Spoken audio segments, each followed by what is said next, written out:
My name is Jerry Osmond, and I am a donor mom, and I now work for Intermountain Donor Services, which is IDS. As a public educator, I go around and help people understand how organ donation works and the benefits and what it means to be a donor. My name is Lisa Osmond. I'm a donor mom, and I'm also an employee and a very strong advocate for Intermountain Donor Services. Intermountain Donor Services is an organ procurement organization. It's the local OPO here in Salt Lake, and it covers a large region, the entire state of Utah, western Wyoming, southeast Idaho, Elko, Nevada. It's what handles the donation process when somebody chooses to donate. They are the ones that will be contacted and actually figure out if somebody can donate or not. And if they can, they will go in, help retrieve those organs and tissues, and help find the matches for them. Probably the very first thing that you need to be aware of in order to become a donor is that you have to understand a little bit about it, but it's pretty simple. You can sign up when you get a driver's license or you get a permit, and it's there, and that gives them permission to have you be a donor at some point. You don't even have to wait till you get a driver's license. You can sign up by going to our website, yesutah.org, and at any point in time you can just easily become a donor, choose to become a donor if that's what you want to do. When someone's under the age of 18, no matter what they have on a driver's license, if they have a driver's license, even if it's yes, we still have to go in and get consent from a parent. Once someone is 18 or older, then Utah's a first consent state, and they don't need consent from the next of kin. There are many things that an individual can donate. If they donate organs, they can donate their heart, they can donate their lungs, their liver can be split, they can donate their 2 kidneys, they can donate their intestine, their pancreas. So if one donor is an organ donor, they can actually give a second chance at life to 9 different people through their organs. And if you can't donate organs and you donate tissues, you can donate skin, long bones of the arms and legs, blood vessels, cartilage, and ligaments and valves of the heart fall into the tissue category. And one tissue donor can benefit anywhere from 50 people up to 100 different people. And if you donate your corneas, you can give eyesight to 2 people. So it's amazing what one donor can actually do. Someone has to meet certain criteria to be an organ donor, and I find that most people, even adults, they don't know that. 3 things have to happen. You have to be in a hospital when you die. You have to be under medical supervision. And the second part is that you have to be on a ventilator when you pass away. And the third part is that you have to reach brain death. And you would think that that probably happens quite often, but it actually doesn't. It's about 2% every year that will actually die in that specific way. And the criteria is to ensure the healthiness of the organs and what needs to keep happening, that circulation in the body, to keep those cells healthy in the organs. DCD stands for donor cardiac death, and it used to be that if you didn't reach brain death, you couldn't donate any organs. And there are now procedures that can actually help patients who are kind of in that situation where they're in limbo. They're on life support, they're in a hospital, but they don't quite meet the criteria to reach brain death. That happens for a lot of patients out there. And so then a family is faced with the decision to take that loved one off of life support or leave them on and see maybe where the situation goes. In the past, if a family chose to take their loved one off of life support, they could have the potential to donate tissues. But now there are procedures that they can do that they can actually donate some of the organs.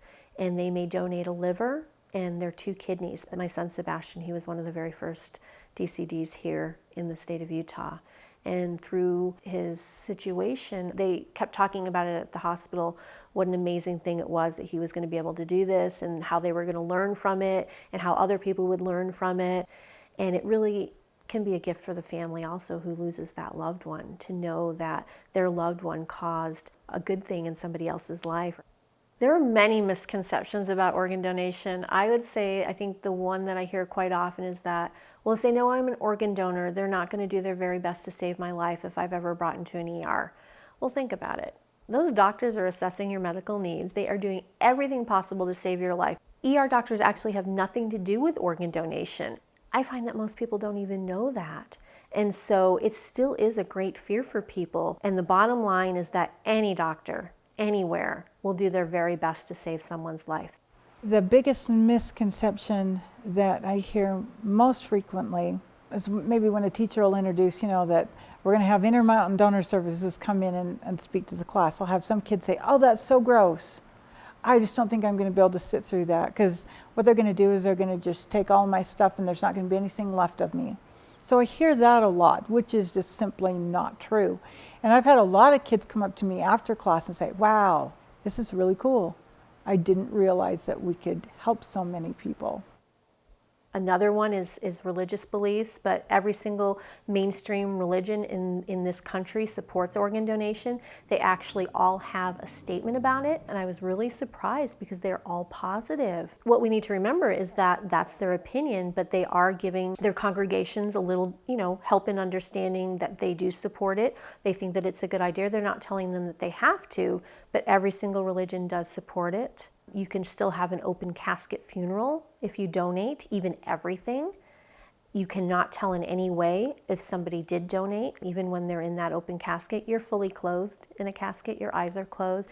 One of the tissues that you can donate are bones, the long bones of the arms and legs. We would put prosthetic pieces back in. Another big one that I hear a lot is that I can't donate. My mom told me I couldn't. Sometimes parents think that, oh my goodness, if I allow my child to want to be a donor, to sign up, then that means they're going to die early. Just things like that aren't necessarily true. Age comes up quite a bit.